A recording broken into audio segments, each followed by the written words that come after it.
Hello, everyone. Welcome to today's session on city-led citizen engagement for food policies in Europe. So this panel session will be featuring cities that are working closely with their citizens and local communities for food systems transformation, representing 5 different EU-funded projects. So warm welcome to the panelists that we have here today and to all of you in the audience. My name is Emily Norford, and I manage urban food systems projects at EAT, which is a partner in several of the projects that are featured here today. Next slide, please. So a little bit of quick housekeeping before we start. This event is being recorded, so please turn off your cameras if you don't want to appear with your face in the recording. And also, as I'm sure everyone is used to by now, please stay muted when you're not speaking, and feel free to raise your hand or use the chat box for questions. We'll take questions after the panelists have presented. So just so you know what to expect, we will be together for just over an hour until 1:15. The panelists here will start by sharing quick 2-minute presentations about their work, providing a snapshot of each city's experience, engaging closely with local residents around food systems transformation. The panel will allow these 5 different projects to learn from each other's experiences and kind of open the opportunity for continued learning and knowledge exchange. The second half of the session will be a discussion amongst the panelists and a Q&A. And we will also have time for questions from all of you in the audience. So please do think of them and enter them in the chat box as you would like. After the session, we encourage you to stay online and join the high-level Farm to Fork conference, which starts at 1:30. Next, please. So a bit of background context before we jump into the presentations. I mentioned that today's panel is hosted by 5 projects, which are all funded by the EU Commission under Horizon 2020, and they are all contributing to the Food 2030 objective. The 5 projects are called FUSILLI, Cities 2030, FoodE, FoodSHIFT, and Food Trails. And for those of you who are a little bit new to this topic, Food 2030 is the EU's research and innovation policy to transform food systems and to ensure everyone has access to affordable and nutritious food in order to lead a healthy life. This Food 2030 policy supports the goals of the European Farm to Fork strategy, which aims to accelerate our transition to a sustainable food system. And today's session is an official side event of the Farm to Fork 2021 conference, which starts just afterwards and is hosted by the European Commission. Next, please. So these featured projects are all working on more sustainable food systems across Europe. Together, they gather 52 local authorities from 21 countries in the region. And they're all working closely with local partners and local communities on sustainable food systems. So with all of these projects working towards quite similar ambitions, we've decided to join forces and bring everyone together in this first joint event, kicking off a collaboration between the projects and supporting the Food 2030 ambition to achieve a resilient food system that is fit for the future. So you can see the speakers that we'll be hearing from listed here. There are 6 panelists, and to all the panelists, if you'd like to put your cameras on briefly now so people can just get a glimpse of who you are, feel free. I won't go into this list right now. I'll just introduce each speaker as they're about to present. So I think now we can just get started. First, I will give the floor to Beatrice from the FoodSHIFT project, who will share an introduction to Berlin's experience with different forms of citizen engagement. Beatrice, over to you. Thank you, Emily. Hi, everyone. Thank you for the opportunity to represent the FoodSHIFT 2030 project. And in September, we hosted a Berlin showcase on citizen engagement. And I briefly just want to share some lessons learned. It's more bigger picture, I would say, but then we also hear from many other projects in more detail. So when thinking about citizen engagement, we can see two key dynamics in Berlin. For one, Berlin is characterized by a high concentration of social movements and political engagement, as seen in the civic-driven Food Policy Council Berlin. And on the other hand, the city of Berlin signed the Milan Urban Food Policy Pact, and related to this commitment, we can witness increasing activities within the administrations engaging citizens. So Berlin represents kind of a two-way engagement, a bottom-up, top-down linked approach, I would say. And when looking at the many different initiatives, it becomes clear that citizen engagement is not just a single thing or process, but it takes many different shapes. So informing about the food system through education and material in different languages, in Berlin it's mainly German, English and Turkish, for instance, is a common way in Berlin that many initiatives approach. But also asking for feedback on interest and needs and listening to the people is another way for low threshold engagement, and often a precondition for deeper engagement, such as joint actions and collaborations. For instance, when the Civic Food Policy Council developed, together with farmers, researchers, NGOs and others, a catalog of demands for food system change. And another type of engagement is linked to empowering people, as seen in the development of the Berlin Food Strategy, in which ideas of food hubs promoted by citizens was taken up by the cities, allowing people to take ownership in policymaking. So, but however, none of the different types are better than another per se. It's not the case that collaboration or empowerment is always superior to providing information or receiving feedback. It really depends on the context. For instance, at the beginning, inspiration or information feedback is important, whereas regular points of information and joint actions are more important to keep citizens interested, motivated, and engaged in the long term.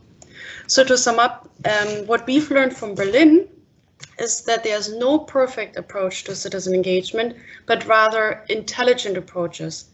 And keeping the people and their backgrounds in mind, also are they restricted by languages or time schedules, and as well as the purpose of the engagement and the stage of the project helps to make a sound decision on a fitting approach towards citizen engagement. Yeah, that's the big picture lessons learned from Berlin. And I'm really curious to hear about the other cities and project. Thank you. Thanks so much, Beatrice, for sharing those insights. And it sounds like you've taken quite a flexible approach and used different ways of engaging citizens depending on the context. I wonder if you could talk a little bit more about how to reach out to potential partners and engage with very diverse communities, but then also once people are kind of engaged and motivated to get involved, how do you keep them engaged in these issues? Yeah, thank you. Those are like two questions, big questions and interesting questions. Let me try to reply with just one facet. So the one was about how to engage diverse group and reach out to them. I think, yeah, reaching out to other people always involves a level of activity, and I like to think of passive inclusion and active inclusion. And quite often we see ways of passive inclusion, which is hosting an event and sending out invitations saying you're invited, but the invited people have to become active to go there. But an active inclusion would look like that you go towards the people, reach out to them, listen to them and ask them what keeps you from the engagement, and take the responsibility and make sure that they have all the resources and capacities to actually engage. Because just because they're invited doesn't mean that they have access to engagement. So yeah, I would say we have to think of more active, inclusive approaches to reach out to diverse groups. And the second question was about, what was the second question? How you keep them motivated and engaged in the long term. Yeah, that's also good and important question, and there might be many different answers, but one that I would highlight that I've seen in Berlin quite often is a balance of newness and familiarity. It's a difficult word. Familiar things. So because people are curious, they want to learn, they want to see new things, that keeps them interested, and follow the path of like discovering routes to food system transformation. But also they want familiarity, that makes them feel that they connect to it, they belong to something, they feel comfortable. But if it's too familiar, it becomes boring and you lose interest. So that's where the element of newness comes in. So it's kind of like a circle.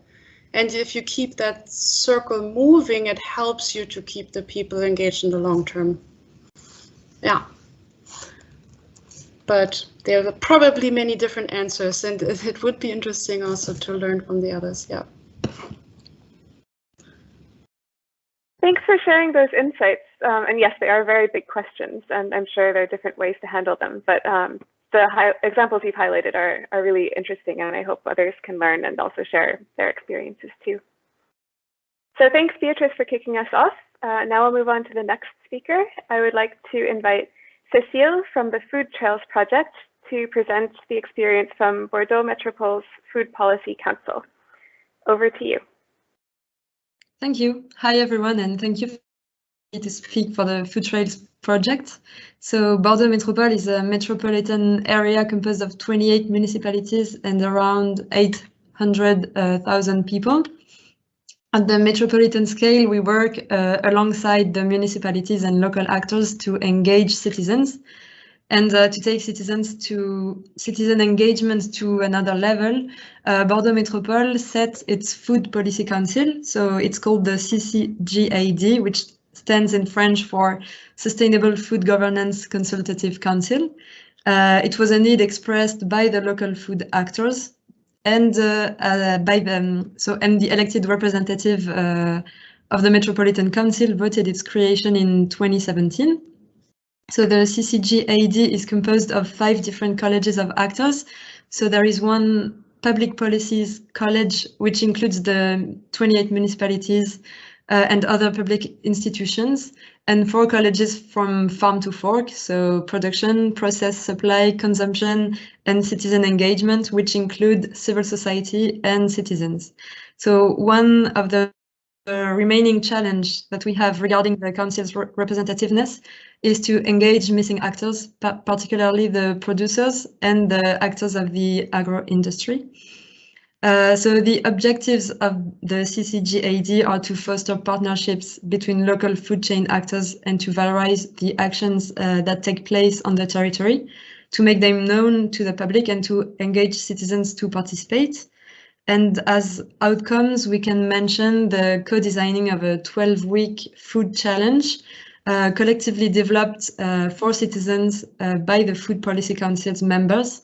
And we also use the Food Policy Council to engage local actors to elaborate the metropolitan food policy.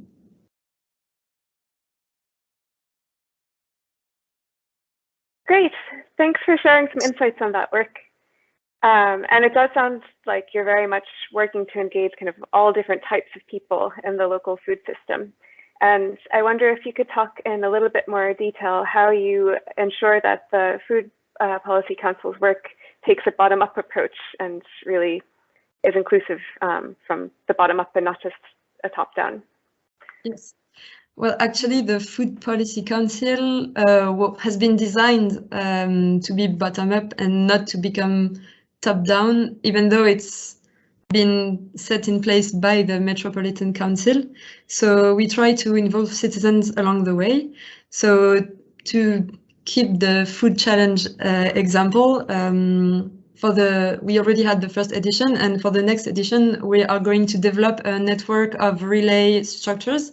For example, local NGOs, social centers, solidarity grocery stores, in order to get to people who are harder to reach.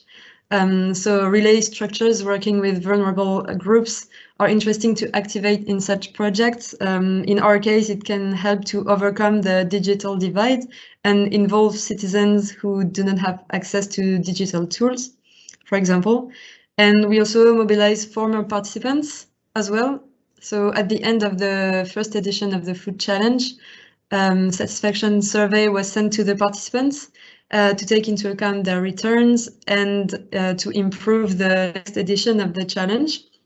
So we try to involve citizens in the process of constructing a tool that is designed for them to ensure that it's relevant and to keep them interested.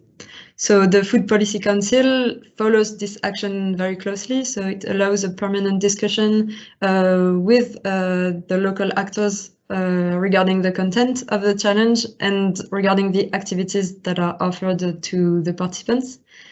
And so yes, the member play also a key role in mobilizing the diverse groups of citizens to take part in the challenge.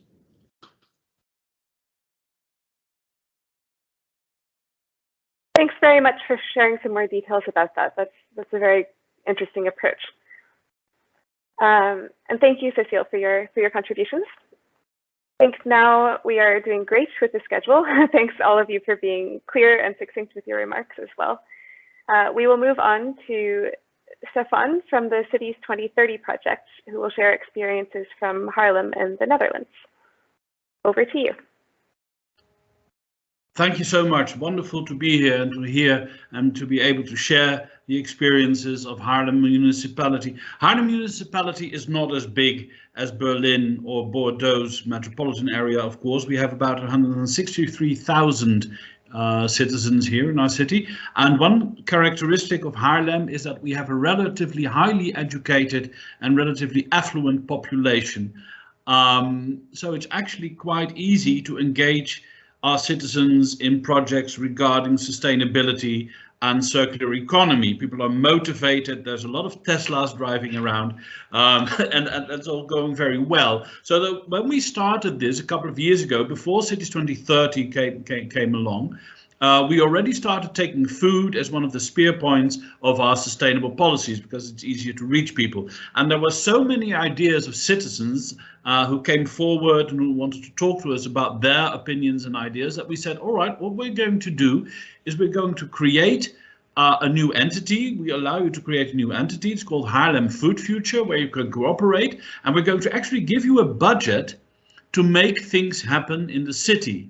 And they were very enthusiastic about that. They produced their own food vision. They engaged with the entrepreneurs, and together they put a package of really highly professional measures and ideas to improve food sustainability and circularity in the city. For instance, in order to prevent food waste in our restaurants and hotels, they introduced the doggy bag. And this was truly interesting, where the restaurants and the hotels, they bought the doggy bags, we financed it, and the citizens did the promotion for it. So it was a wonderful cooperation. And what this did, it created a network of both citizens and food professionals who trusted each other, who knew how to work together.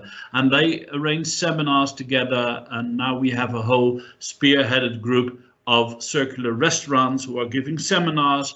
Of course, unfortunately, due to Corona, a lot have been happening online, but we're looking forward to move this to the next phase.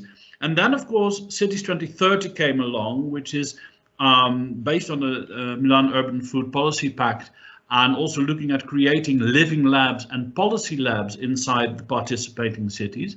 And the wonderful thing is, because we did all this work in the years before, we now have an active and ready group of citizens and food professionals that also have made their connections with the region, because of course in food production, Haarlem is just a city. We don't have a lot of space for urban food production.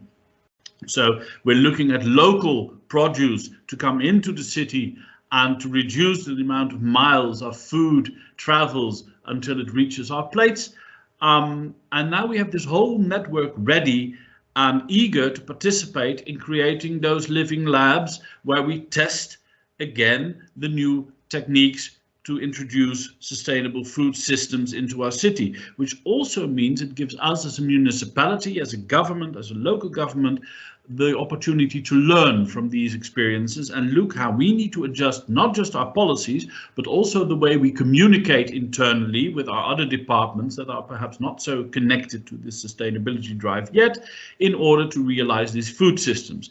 So the living labs will be pretty much bottom up, and also the policy labs will be driven by our desire to learn. It's a very exciting time, and we have a great response from our citizens and our local entrepreneurs, which is important because, of course, you know, sustainability needs also to bring in some money. You can't have a subsidized sustainability black hole. There needs to be a sustainable business model behind it as well. And when citizens and business people working together, it's really taking up pace. So we are looking forward to the living labs and the policy labs. Fantastic. Thank you so much. And it's very encouraging to hear how much momentum this has in the city of Haarlem. I wonder if you could talk a little bit whether there have been any segments of the population that have been difficult to engage in all of this, and if so, how you have approached that. Yeah, that's one of the things we noticed, because, you know, you have a highly educated, relatively highly educated, affluent population. But of course, there are other groups like, you know, people with a non-Western cultural background, people who are less affluent, who were a bit on the side on this topic. We weren't really reaching them. We always saw the same faces, and we saw the enthusiasm. So what we've done now, together with Haarlem Food Future and our networks, we have said, all right, try to find those people who are enthusiastic about the topics from those other segments of the population we're not reaching yet, and involve them in what we're doing. Make them a bridgehead into those communities. So we're engaging with the mosques, we're engaging with churches, we're engaging with all kinds of social institutions that have a foothold in those areas where we don't easily communicate. And we're getting the same level of enthusiasm there. It's really wonderful to see. So we're slowly, step by step, building trust with other segments of the population, introducing them into Haarlem Food Future and the other organizations that are forming, with youth groups as well. We have a wonderful basketball team, it's called Triple Threat, who reaches out to difficult youth in difficult situations, grooming them, giving them the opportunity to do well in school. And we're engaging those groups as well. So peer-to-peer networks are being created also in those difficult to reach areas. We still have a long way to go. We're not there yet, but we're seeing the sparks of enthusiasm grow there as well. So I'm very optimistic about the future of this. And they will also be involved, it's very important, in creating the living and the policy labs for Cities 2030. We don't want to do that with just one segment of the population. That's great.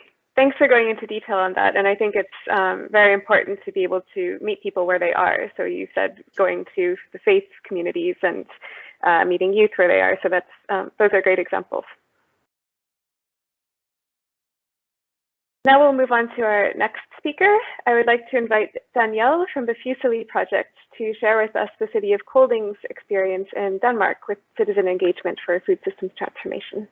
Go ahead, Danielle. Thanks, Emily. It's so great to hear from the other cities. So I'm representing the City of Kolding, but I'm actually based in the university. And the reason I was invited to come in and talk about Kolding is because the way the university and the municipality work together is quite unique in the FUSILLI project. We're building on many years' experience, and we have a long history of participatory work together. I also co-lead the work package that is helping all 12 FUSILLI cities to set up their living labs. So hopefully some of my insights might be helpful from that regard as well. So Kolding is one of the smallest cities in FUSILLI. We have a population of 93,000 people, and 65% of our land is agricultural, and 85% of that is growing food for livestock. We also had a lot of refugees come in with the conflict in Syria, and we have strong industry representation because of our geographical location. So we straddle urban and rural landscapes and ways of living, and in many ways embody some of the key challenges of food system transformation.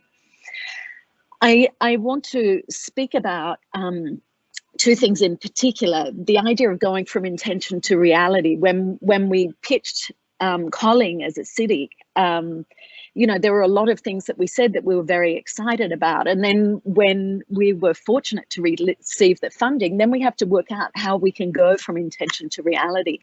And the living labs are about prototyping possibilities in their essence. That's what a living lab is. And so I want to highlight just a couple of those quickly. We did a pilot experiment with the sustainable market because they're ecologically sustainable, but they struggle with economic sustainability because people don't always go to the market. So the produce sellers they can't always afford to go. And so we did some experiments there. And the market was really excited about what happened. And we at the university were really overwhelmed because it took an entire week's work every month to do what we were doing. So in many regards for us, it was a failure.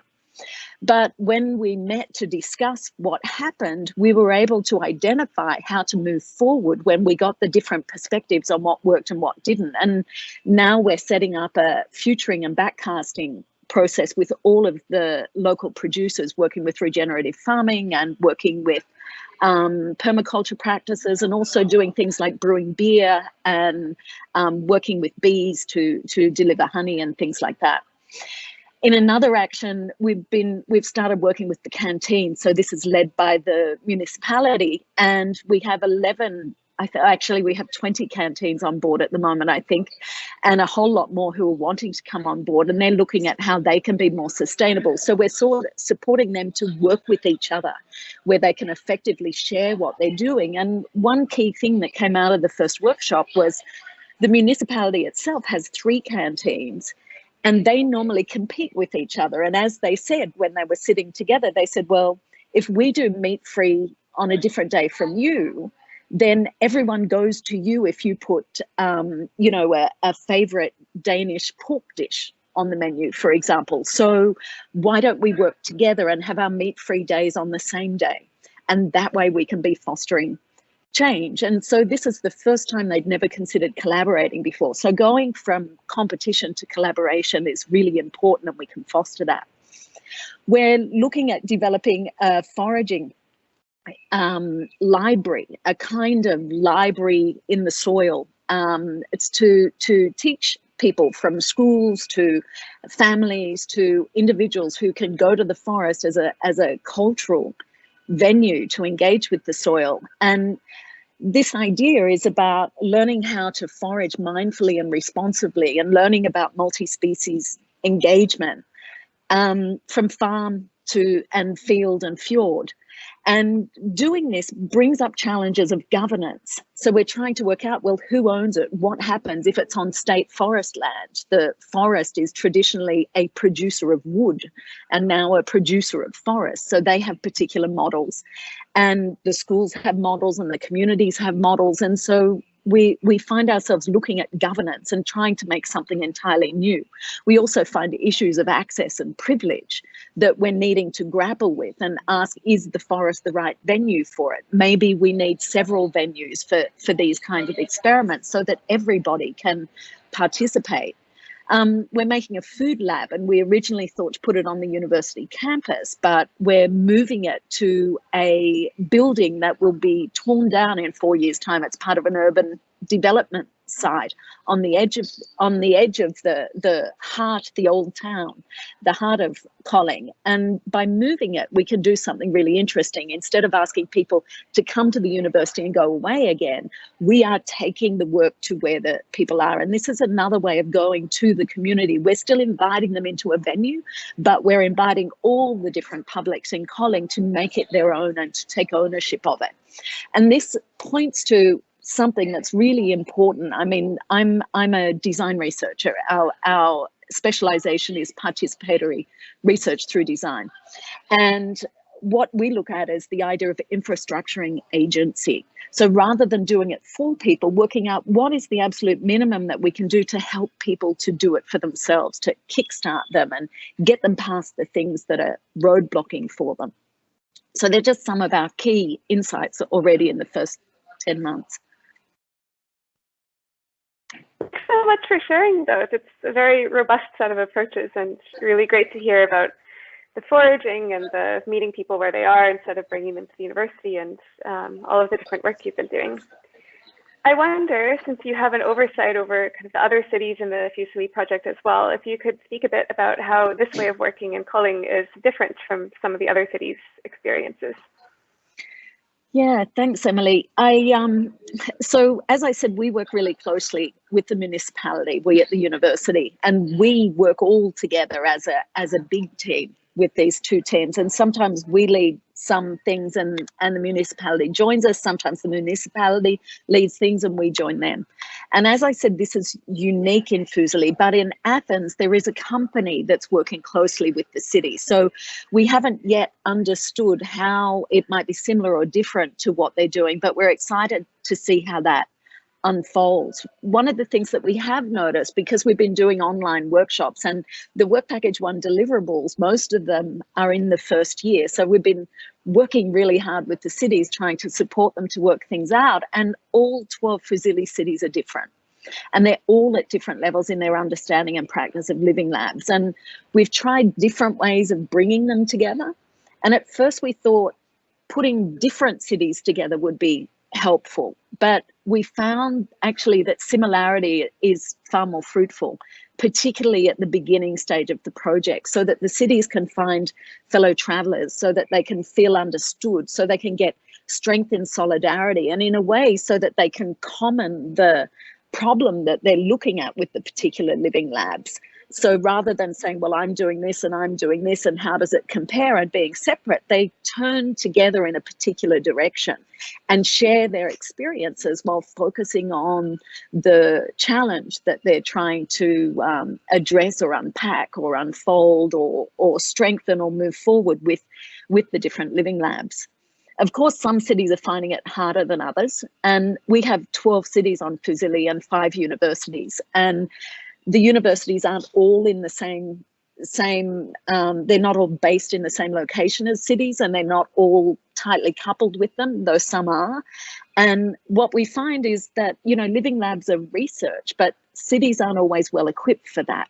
At the same time, cities have extraordinary knowledge base, and this is what they do, is engage the citizenry in questions of democracy and questions of how we live.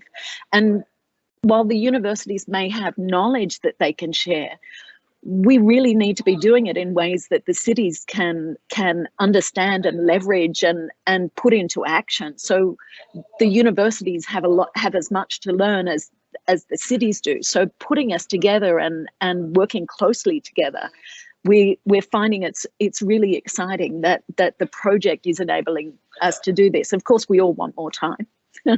But I think that's inevitable. You know, it's exciting to see already just what's coming out of that process. And we hope that we can support the cities that don't have universities close by, support them to engage with research in ways that are really active. And I think over the course of the project, all of the researchers involved and the universities involved are getting better at supporting the cities to leverage what we can bring to the table. Great, thank you. And I think that's an interesting point about, especially in the beginning of these stages, learning from kind of similar experiences might be more valuable than trying to learn from very different types of approaches. But great insights. Thank you for sharing, Danielle. And last but not least, I would now like to invite Laura from the FoodE project to share with us Bologna's experience with participatory activities. Please go ahead. Yes, thank you, Emily, and good morning, everyone. I'm really happy to share the experience of Bologna within the FoodE project. Bologna is a city in the north of Italy and is the capital of Emilia-Romagna. Here, the municipality, together with the University of Bologna, that is leading the FoodE project, are organizing several activities to engage citizens towards the construction of sustainable food systems. In this first part of the project, we have been carrying out several co-design and participatory activities to engage citizens. I can make some examples. For instance, the Salus Space. Salus Space is a great project in the Savena district, in which urban farming represents a key driver for social inclusion.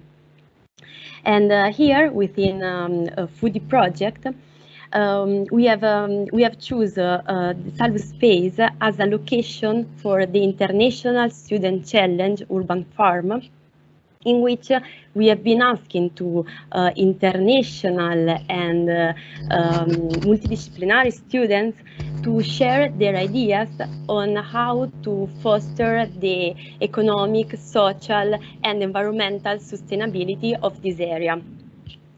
All the ideas that came up from this student challenge have been discussed through focus groups with the inhabitants of Salus Space, but also with the inhabitants of the district in which Salus Space is located in order to implement ideas that are really based on the needs of the local community. Another example from the city of Bologna is coming from Almavu Farm. Almavu Farm is a different pilot. Indeed, it is an indoor vertical farming, and it is located at the University of Bologna. In that case, Almavu Farm has been co-designed with the future users. Indeed, we have been carrying out several participatory activities involving the community of the University of Bologna, international students, and small and medium enterprises. And thanks to these multiple views, we were able to design the innovative elements of this indoor farming. Thanks so much for sharing those two examples. They're both really interesting approaches. And I would like to ask if you can go into a bit more detail on how the co-design process will continue and kind of the next steps for the farm. Yes, sure. Indeed, the co-design activities were only the first step of citizen engagement. We are now planning, and we have already started to organize several educational activities through school initiatives, but also by organizing workshops and trainings addressed to specific target groups, but also to open to all citizens. At Salus Space, beside the central garden that produce food for all the inhabitants, we are planning to implement the innovative growing system. So the presence of innovative community model and the innovative technology for food production will represent an opportunity to carry out workshop and dissemination activities on this innovative system for food production. In Almavu Farm, now that the system is fully operating, we are planning to involve two main categories of stakeholders.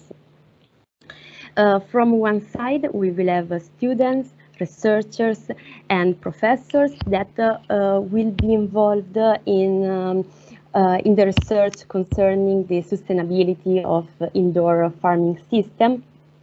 And on the other hand, citizens, but also investors and newcomers in urban agriculture will have the opportunity to know and to get familiar with this system of indoor production.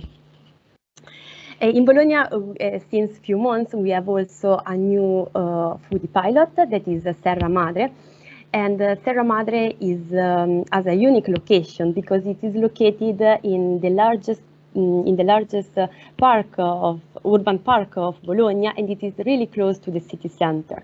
So this is allow us to engage even more citizens, and thanks to different urban farming installation, we are going to perform workshops, trainings, but also art performances on the topic of sustainability and climate change.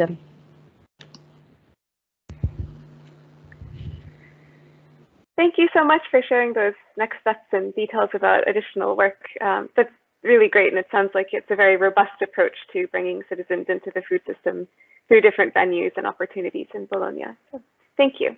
Thank you.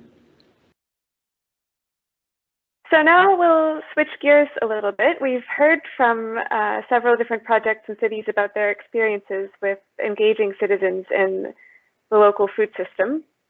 I would like to ask a question kind of to all panelists, and maybe I will call on someone to answer, and then I'll ask others to chip in and add on. How can we take these useful experiences and lessons learned from citizen engagement and apply them to the farm to fork strategy for a successful food systems transformation? Or is there anything else that we're missing or anything in addition that we need? So this is kind of a chance for all of us to share a message to the EU Commission on the importance of cities as links to citizens, which can be integrated into the development of the farm to fork strategy. And since he didn't speak during the panel presentations, I would maybe like to start by asking if Kristen from the FoodSHIFT project would like to share some initial thoughts. Yes, thanks a lot, everybody, for your presentations here. I think it's been super interesting to hear a wide range of experiences from all the city regions, and I think this really emphasizes that bringing these projects together, actually, as initiated by the Food Trails project now, is a fantastic idea, because I think we can really learn a lot from each other.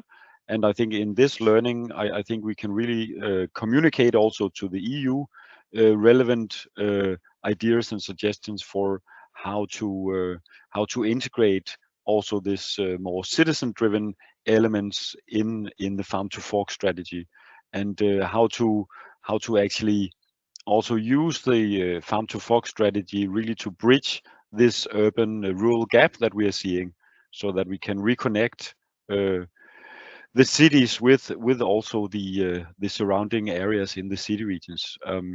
One thing I would like to comment on, actually, maybe not directly related to your question, is just listening to your presentation, Danielle.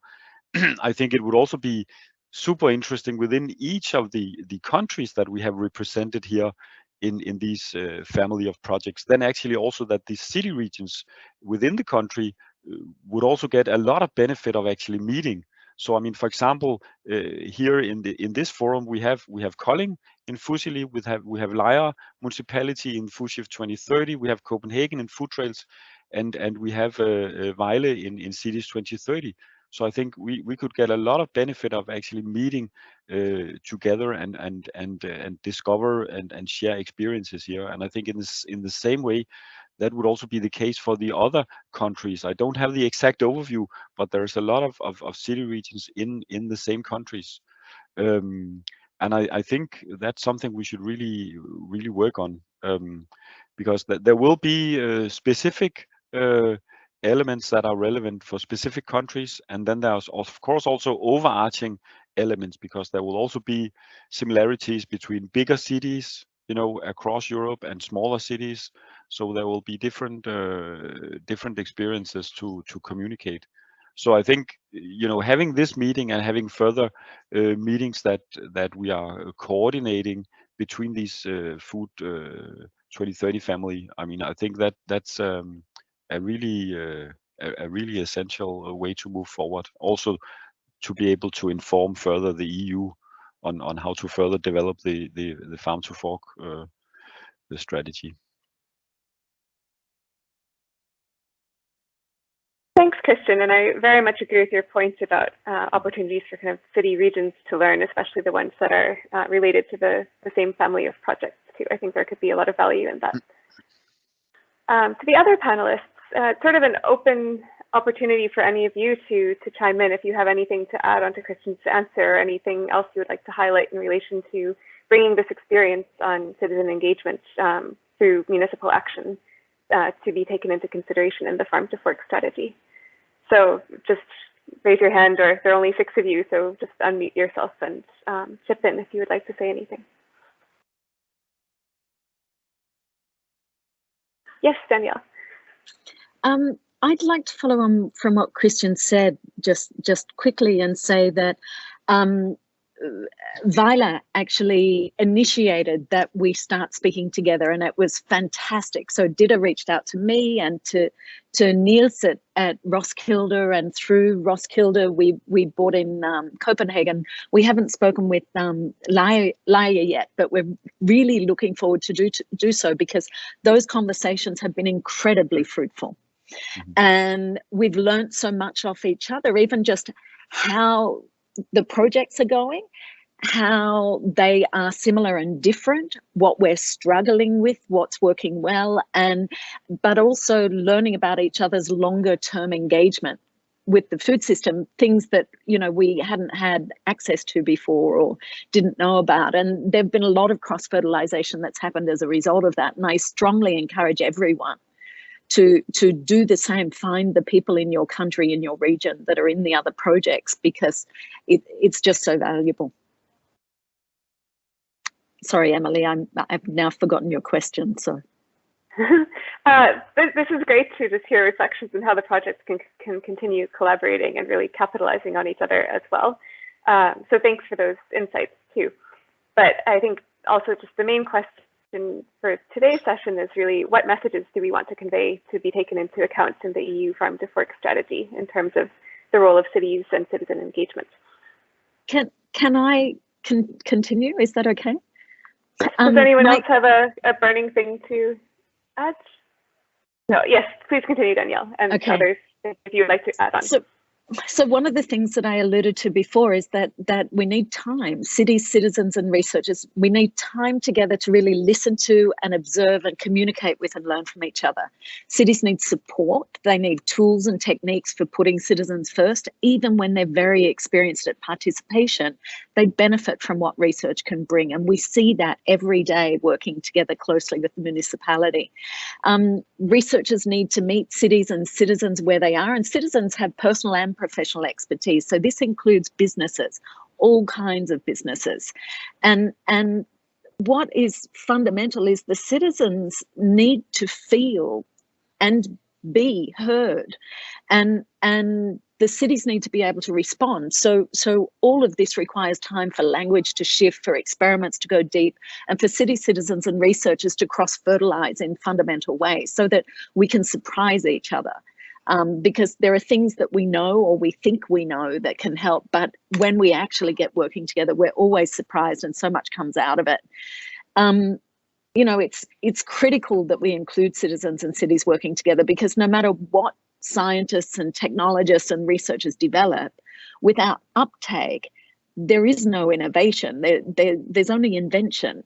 And citizens need support to move from curiosity about things through experimentation to develop competency, to integrate things into their everyday life practices. And I really believe that cities play a critical role in that process. I see it all the time, and I think that's the key message that we would like to bring.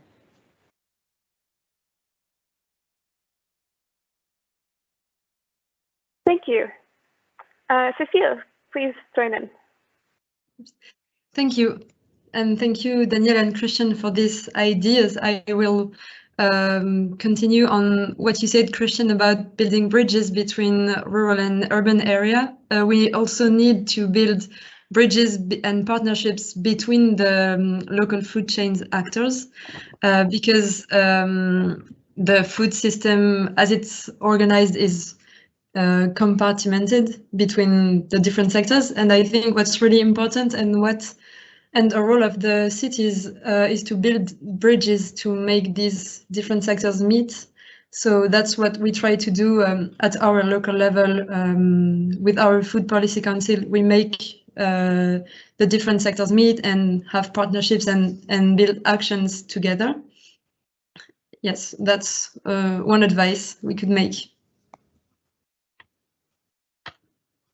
Thank you. That's very important to consider as well. Beatrice? Yeah, thank you, Emily. I would highlight, I would like to highlight the importance of knowledge production and the different ways of how knowledge is produced. And for instance, within FoodSHIFT, we are trying to develop a methodology for participatory impact assessment of the, in Berlin, it is the case of a food hub, and the effects of the food hub on the environment, on the neighborhood, and so on and so forth. And we engaged the citizens, the farmers, but also the municipality. And we learned, of course, it comes with challenges. It's not a straightforward approach, but the kind of knowledge that is produced through these multi-stakeholder partnerships is very, very valuable. And because it's so close to reality, it's close to the practices, it brings in the expertise from the everyday lives, and it's more compatible with tackling those complex systematic issues on a daily basis. So it's linked to the challenges of the people in the administration that they face. It's linked to the farmers and their challenges that they face. So it helps to balance out the complexity of this wicked problem with the daily experiences of the people. And that is really, really important, that we also reconsider and rethink, how do we co-produce knowledge with what democratic approaches or not. Thanks, Beatrice. Stefan? Yeah, there we are. Yeah, okay. Yep. There we are. And there was just a horn blaring outside my office here, so it was fascinating. Look, one of the things we're doing, and I think wonderful suggestions. First of all, let me support the idea of getting together with the countries who are engaged in this, and the different municipalities and cities. Also in the Netherlands, I know that several other cities are participating in different projects as well. So I think it's a wonderful idea. And might I add, I would love at some point to do that physically. I'm sure we're all tired of staring at our screens all day long. And I know one of the partners in City 2030 is the city of Bruges in Belgium, and we from Haarlem are going to visit them. But I would like to do that with more of these cities, not just because I like to travel a lot, but also because the personal experience, the interaction is so important. And just being there and being together and having all this creativity and all this knowledge being shared actively in person. Now, the point I would like to make, if you're communicating with the European Commission, and this is a bit of a political thing I'm going to say, but I still think I have to say it, behind the world of food we know today and the difficulties in the food chain is not just a lot of agricultural practices and agricultural techniques that are going on, but there's also a massive financial system that drives this linear economy. And we can do all these nice projects with our citizens. We can try farm to fork, it's all very nice. But until the big financiers, the big banks are getting involved as well, and until they start changing the way they finance this linear driven economy, we're not in the end going to reach very much, you know. And of course, these are things you don't need to tire your citizens with. These are complicated financial systems, but we, in our project, are working together with one of the big banks in the Netherlands, who has the Rabobank, which has a huge experience in financing agriculture. It used to be a farmers' bank, a farmers' collective bank. And we're working with them to see how these financial systems, the commodity markets, for instance, which drive a lot of the way we trade in food and how food moves across the globe. The European Commission needs to look at that as well and engage them as well, and perhaps on a different level. And all we can do at our local level is engage our local banks, our national banks, and they're quite willing. But there is a financial system here, and it's a broader thing in the entire linear economy. And profits are still the thing, you know. It's still about the money, and that's a big counterpower that we're facing. And we have to be aware of that. And I'm actually actively engaging our citizens in discussions. We discuss these things, not with doom thinking, not with pessimism, but just a reality that's out there. And I think the European Commission can do more, because I've noticed a reluctance to discuss things with the financial giants of this world. Certainly because these flows of money are often completely disconnected from your own country. They just move freely around the world. And it's a fascinating system. that needs to be tackled as well. So if there's a message for the European Commission, it would be, yes, we're engaging our citizens. Yes, we're doing everything we can to come together, to change our habits, to change the fact that we want kiwis from Australia, because, you know, and all those things. But until they tackle the bigger issues in finance, there's only so much we can do. So that's a message that I would certainly like to bring to the European Commission. Thanks for that contribution. And yes, good point that in addition to citizen engagement, there's still a whole other thing that very much has to be addressed. Laura, and then we're getting close to the point where we take questions from the audience. So after Laura's intervention, we'll switch over, and then Christian's intervention, we'll switch over to that. So people in the audience, please start thinking of your questions and write them in the chat. Go ahead, Laura. From my side, thank you. From my side, just wanted to add it to some. Well, for sure, I agree with the need to building connections between us, and I would like to add something to what Daniela just said. Indeed, from the experience of Bologna, we understood that it's possible to put in practice a high level of innovation. But what we have noticed that widespread awareness on the importance of innovation is still missing, and so we would like to highlight the needs to push knowledge transfers between all stakeholders and involved in this food shift. Yeah. Thanks. Those are good points. Christian? Yes, and another message here, I think, also in relation to the farm to fork strategy is, I think actually in the farm to fork strategy, it is actually very much addressed that, for example, that farmers should get a fair share of the value, right, of the price. So I think this integration is actually there. There is an integration between that farmers should have a stronger position in the value chain, and there should be a connection between the cities and the farmers. But that is actually there, and that can be worked on. But what I think is actually a missing link is that when we talk about sustainable food production and sustainable food consumption, then the farm to fork explicitly mentions that we need to have more sustainable, healthier diets. Also more plant-based diets, but that's not really related also to the production side. There is kind of a missing link in that this would also actually require that we also transition the food system in Europe, the production, to more plant-based food production.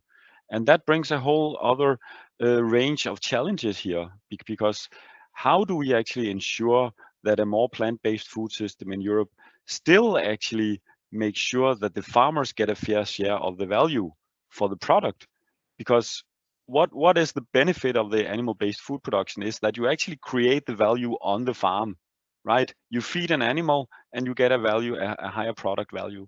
So if you have more plant-based food production, then you need to make sure that what you produce here of vegetable material also has a high value, so that the farmer can actually get a fair price.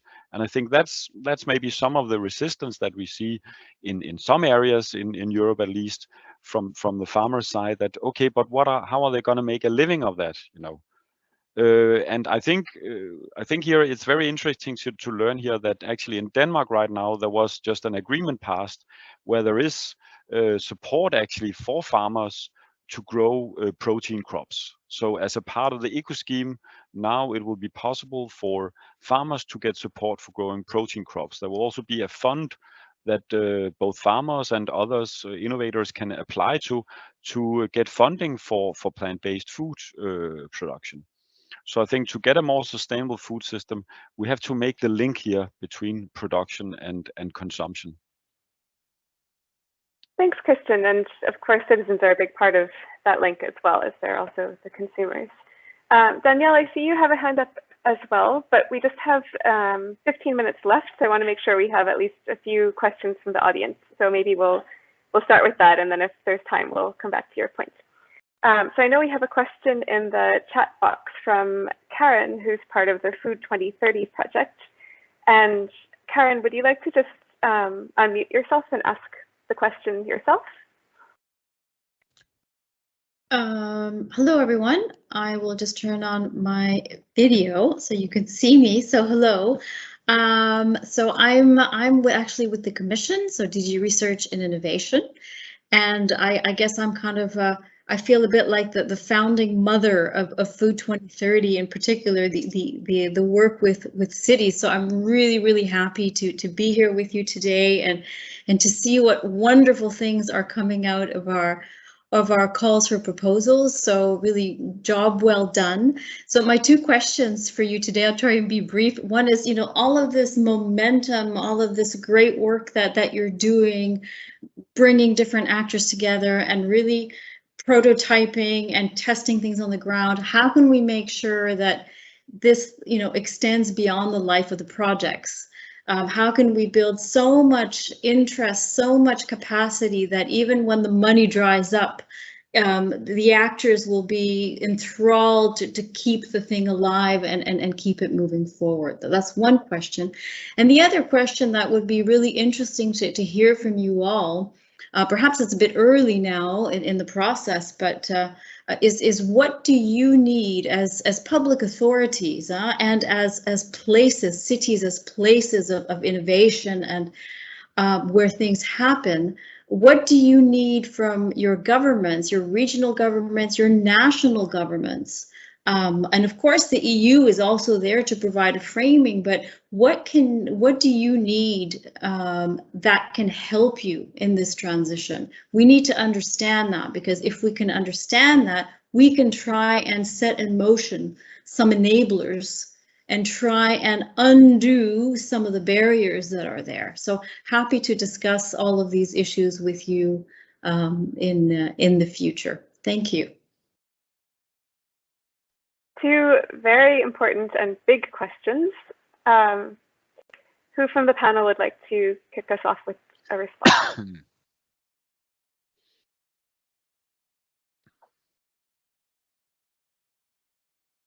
So, okay, Stefan, I saw your hand first, and then Cecile.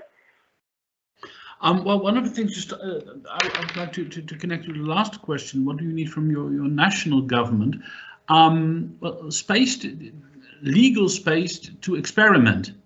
If I look at the Netherlands, we have some very stringent laws governing certain practices.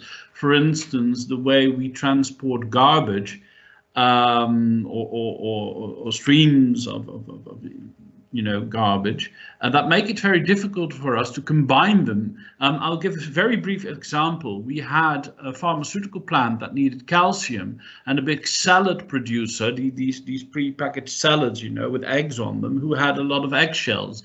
And the pharmaceutical industry was very interested in using those eggshells because they had a method to process them into calcium.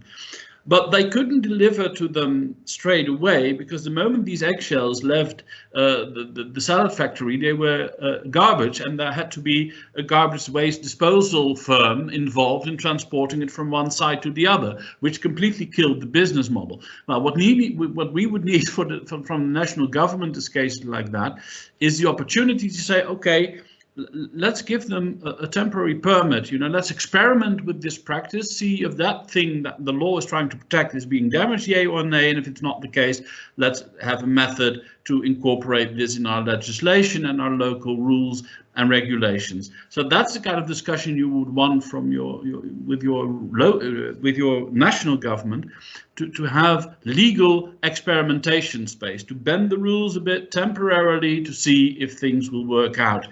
And that's something, these discussions are difficult.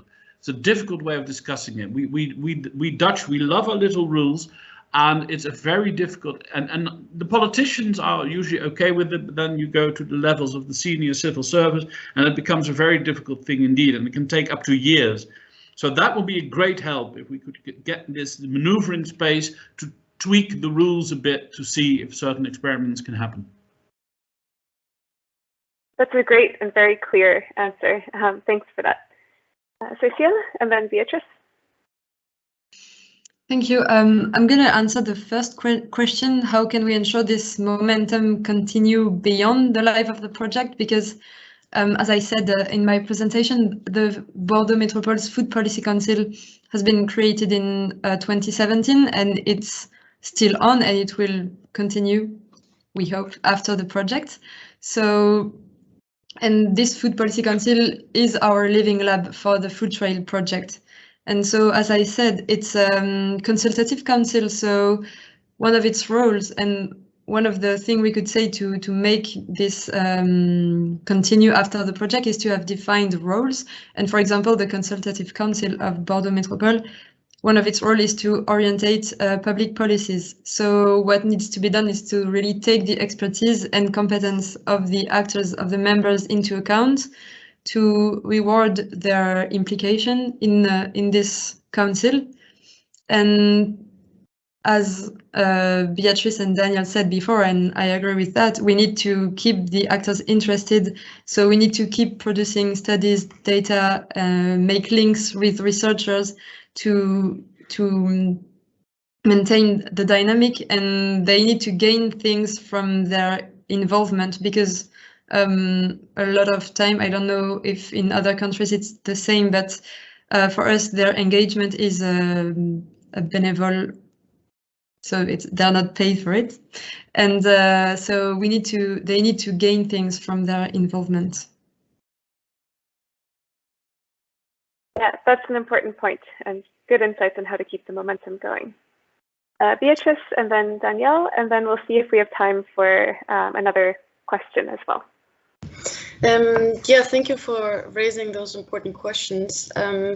I would answer to the first one that within FoodSHIFT, we're already thinking of establishing structures and processes for the longer maintainment of the initiative. So it's kind of part of the project architecture. And in the Berlin case, for instance, we're building up networks with local farmers, CSA farmers, and connect them to members. So their funding is already generated. Yeah, but that also links to the second questions. What would we need from our governance? And that also links to funding and access to money. We face the challenges that quite often there is actually money, there are budgets, but the access to the money is restricted. And we would need a redesign of the funding landscape, I would say. That sometimes we have really innovative projects that are mixed between social and economy projects. So if they apply for funding from the social administration, they say, no, you're too economic, you don't apply for it. And within the economic sector, they say, no, you're too social, it's not growth oriented enough, it's not economic enough. So they fall in between the lines.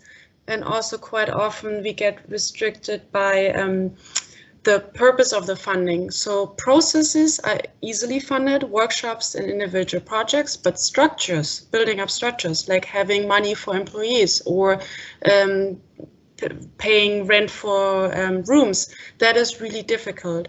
And big assets within the community in Berlin is building up processes. They're really good at it and they don't really need so much funding for it. But for structures, building up long-lasting structures, it is difficult and we would need money for that. But because of the funding architecture, it's hard to have access to this kind of money. Yeah. That's an important point and a good challenge to highlight. Danielle?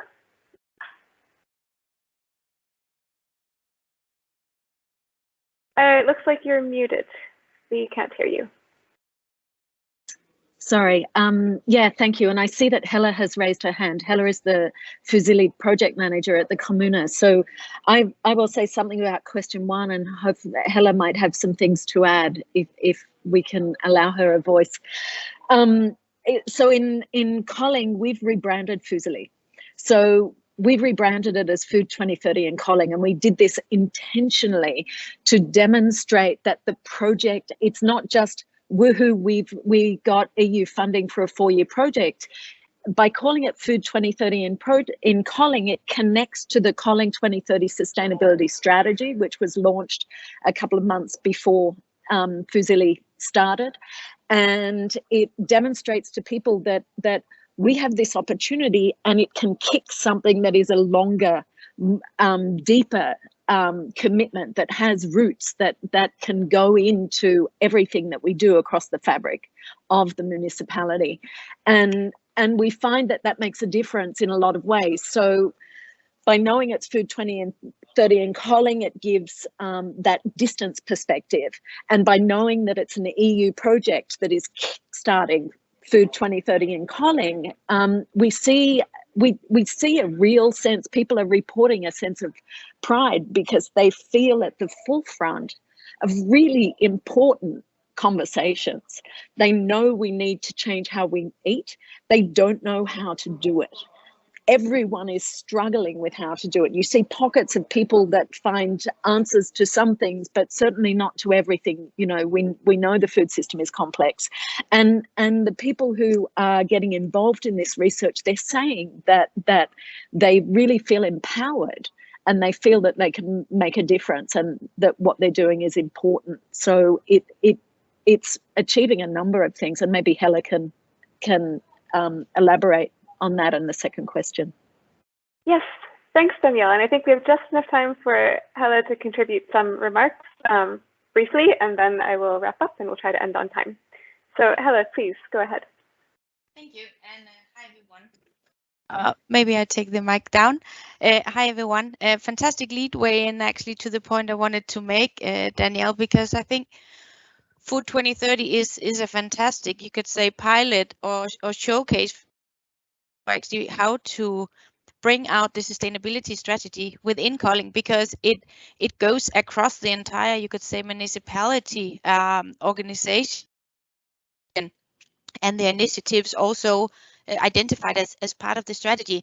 But I just want to point out that one of the things which I think is really key to the Food 2030 project or FUSILLI project is actually the political anchoring.